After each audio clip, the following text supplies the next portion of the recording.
ગુજરાત સરકારના કેબિનેટ શિક્ષણ મંત્રી અલગ અંદાજમાં જોવા મળ્યા. ચાની કીટલી ઉપર ચાની ચુસ્કી મારતા યુવાઓ સાથે ચર્ચા કરી.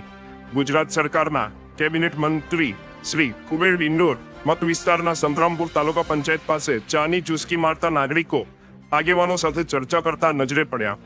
સંતરામપુર તાલુકા પંચાયત કચેરી પાસે વિસ્તારના ધારાસભ્ય અને ગુજરાત સરકારના કેબિનેટ મંત્રી કુબેરભાઈ ડિંડોર સાહેબે ચાની કીટલી પર ચાય પે ચર્ચા કરી. યુવાઓ, વડીલો અને મત વિસ્તારના નાગરિકો સાથે વાર્તાલાપ કરવાનો લાવો મળ્યો. યુવાઓના દૂરદર્શી વિચારો, સૂચનો અને અભિપ્રાય જાણી ખરેખર ગર્વ અનુભવાય છે કે ગુજરાતના યુવામાં અપાર શક્તિ અને સામર્થ્ય રહેલું છે. આ પ્રસંગે તાલુકા મંડળના પ્રમુખ બળવંતભાઈ પટેલિયા, સરપંચશ્રીઓ, પાર્ટીના હોદ્દેદારો અને કાર્યકર્તાઓ ઉપસ્થિત રહ્યા હતા. Reporter Sanjay Jaiswal, Gujarat crime news, Mahisagar.